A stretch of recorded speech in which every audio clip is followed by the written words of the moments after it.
Released in 2021, the iPhone 13 and 13 mini were impressive upgrades over the iPhone 12 and 12 mini, and well over 3 years later, they still stand up as really strong smartphones, still managing solid performance and set to receive probably at least another few years of iOS updates. Hey, how's it going? I'm Josh from 91 Tech, and while the iPhone 13 is still a great phone, it is no longer being sold by Apple. Specifically, the 13 mini hasn't been sold since 2023, and the larger 13 2024. While you might still find one of these phones from a retailer with remaining inventory, you're probably going to have to look at the used market, but that may not be a bad thing. And so today, I think it's a good time to ask the question, how does the iPhone 13 hold up in 2025, and could it even still be worth buying?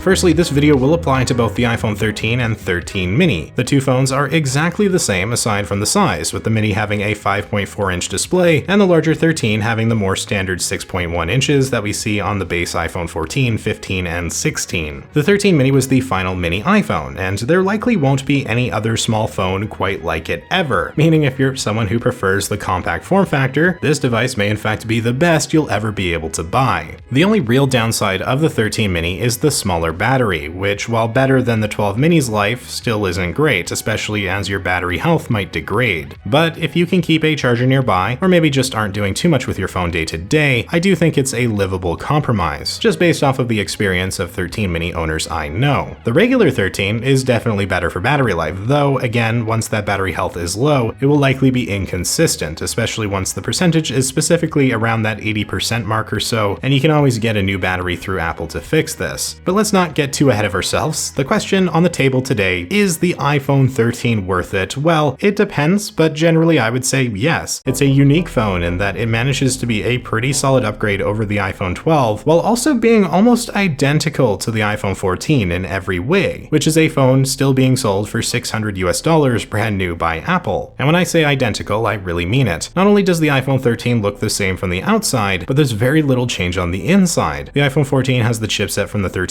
Pro instead of the one in the 13, which amounts to a single extra GPU core, and then you do have an extra 2 gigs of RAM in the 14, and that's practically it. Otherwise, these might as well be the exact same phones. And trust me, real life performance, it's not significantly impacted by these changes. The 14 was a really disappointing upgrade from Apple, but it does still stand up as a great smartphone in 2025, and that's because the iPhone 13 is also still a really great smartphone. It's not slow, although the 4 gigs of RAM and A15 Bionic chipset may not be the fastest setup ever, especially as time progresses and software gets more demanding. For the moment at least though, and I think for probably at least another couple years at minimum, this phone is still feeling spiffy to use, and in combination with a solid design, beautiful display, and still impressive camera setup, there is a whole lot to like in either the 6.1-inch iPhone 13 or that 5.4-inch 13 mini. The biggest problem for you that may arise is actually just finding one, since Apple no longer sells it. You may on occasion see it hit their refurbished section on their website, but often in much higher storage variations than anyone should ever reasonably buy. The 13 starts with 128 gigs of space, which I think is plenty for most users on a phone like this anyways. So to get a hold of an iPhone 13, you're probably going to have to turn to the used market. And we can take a gander at eBay.com to get an idea of the general pricings right now. Now, pricing will always vary wildly. A lot of it comes down to luck of the draw, but I was finding a lot of listings for the 13 around $300, with the mini typically being a bit closer to $250. Considering that's already about half the price of an iPhone 14 brand new, it doesn't seem so bad, although I would definitely poke around to try to find as good a deal as possible. And I did see some closer to even $200, which would be pretty great in my opinion for what you get. Of course, the condition of the 13 may not be great if you're getting that price, and you do want to make sure you get one that's still with good battery health. Avoid anything that's like iCloud locked or financed or bad IMEI, any of that stuff. But looking around on eBay or Facebook Marketplace or wherever you might want to go, it's a good idea. You might find a really good deal and end up getting what could possibly be the best of value iPhone right now. I would probably try to avoid paying more than like $300 for a used device unless it was in pristine condition. I'll have my iPhone buying guide linked in the description if you'd like to learn about some more options, but generally speaking, I do think the 13 and 13 mini are great phones in 2025 that can absolutely be worth buying at the right price point. And if you have one right now, I think they're worth holding on to for as long as you're comfortable and so long as you don't feel too pressured to upgrade. If your battery sucks, you don't want to get it replaced, and you're just ready to move on, I would go up to at least the iPhone 16. The 15 isn't that much of an upgrade honestly, and even then, I would probably try to wait until the iPhone 17 later this year if you can. But with those initial thoughts out of the way, let's back up a bit here and take a closer look at the phone I'm holding here in my hand.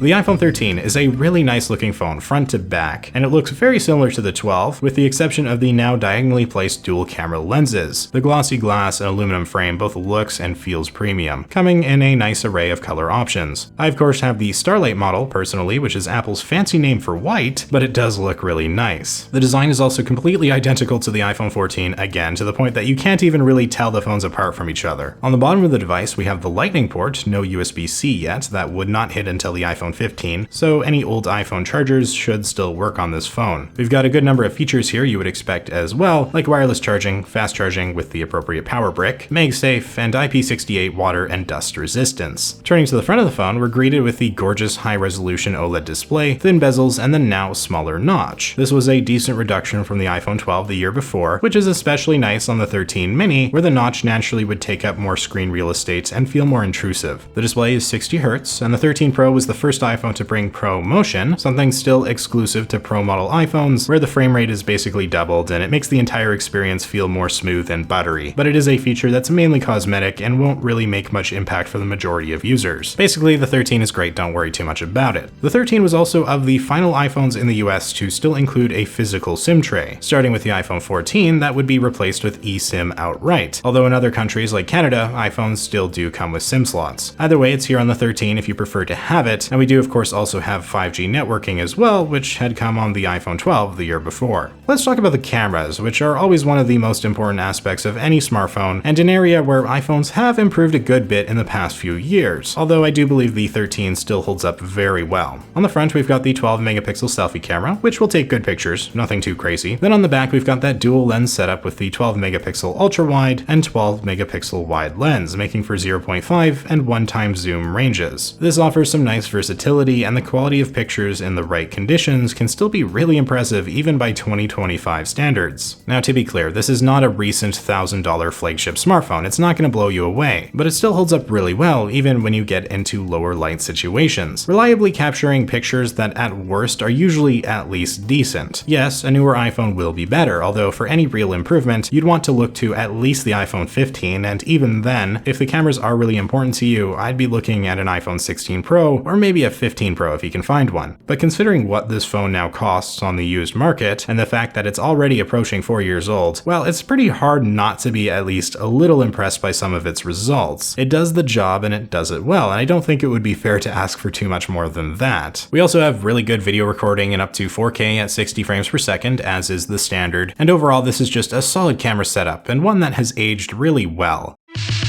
And I actually think that's a good way to describe the iPhone 13 in general, a solid smartphone that, despite being a few years old, has still in fact aged really well, whether it be in design, display, hardware, or the general software experience. And it's in largely thanks to the strong hardware powering the device with that A15 Bionic chipset and 4GB of RAM, which as mentioned earlier is not at all far off from that whole year newer iPhone 14. Only 4GB of RAM versus 6 on the 14 will probably be the only big hindrance down the road, but Apple's always been really good with software optimization, and I haven't experienced many performance hiccups personally. You might notice some apps don't always stay open in the background for very long depending on what you're doing, but aside from that, so long as your battery is healthy, the iPhone 13 can handle practically anything you could throw at it, and is for the most part just as capable as a device like the $1,000 iPhone 16 Pro. No Apple Intelligence or some of the newer, fancier features, sure, but ultimately it can run the vast majority of the same apps, it's getting the same updates, and it can accomplish the same things you would do day to day on your smartphone. Personally, I